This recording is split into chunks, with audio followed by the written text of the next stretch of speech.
Hello everyone, this is Dr. Annapurna Ahuja.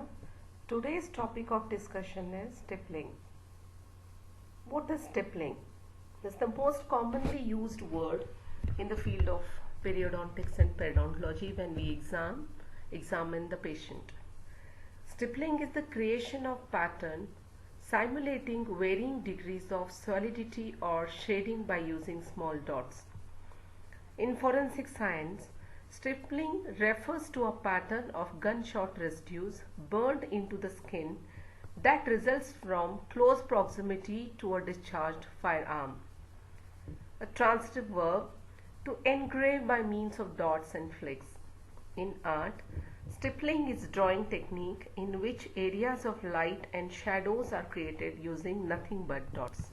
Okay, so in periodontology, it is an orange peel-like appearance which is the sign of healthy gingiva. In this picture you can see a dotted appearance of the gingiva which is nothing but stippling. What is the histology of stippling? We all know connective tissue has got two layers, reticular layer and papillary layer, and downward projections of epithelium are called retipex. So when this papillary layer of connective tissue projections interlocks between the downgrowth of epithelial retipex, that forms a stippled appearance that gives the stippled appearance to the gingiva. So stippling occurs as a result of microscopic elevations and depressions of the surface of gingival tissue due to the connective tissue projections within the tissue. The degree of keratinization and the prominence of stippling appears to be connected. If tissues are keratinized, more prominent will be the stippling. Formed by interlocking of epithelial retiridges and connective tissue papilla, that is papillary layer. Microscopic elevations and depressions are located on the surface of gingival tissues as a result of connective tissue projections within the tissue. Although their biological significance is not known, gingival stippling and the gingival groove are believed by some investigators to be anatomical features that reflect the distribution arrangement of the collagen fibers in the connective tissue. These features are primarily reflections of epithelial rather than connective structure. Texture of the gingiva could be three: highly stippled, smooth, or intermediate.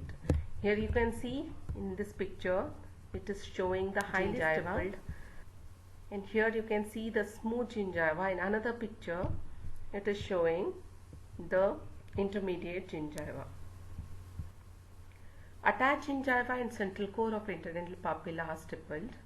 It is not seen in infancy, appears in children above 5 years of age, start to disappear at an old age. After 65 years, it slowly starts disappearing.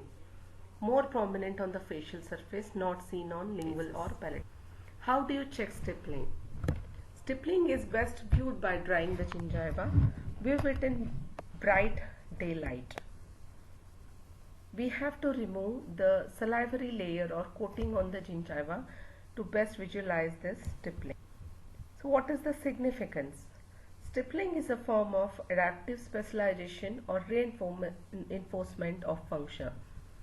Loss of stippling is an early sign of gingivitis. Stippling becomes prominent by mechanical trauma to the gingiva. Loss of stippling is seen in gingival abscess, acute necrotizing ulcerative gingivitis, desquamative gingivitis, etc. And it also depends on gingival biotypes. Thin gingival biotypes shows less prominent stippling. Sometimes they show smooth, shiny appearance of gingiva. In the past, stippling was thought to indicate good oral health. However, it has since been proven that smooth gingiva does not always indicate the presence of disease unless it is smooth as a result of loss of previously existing stippling.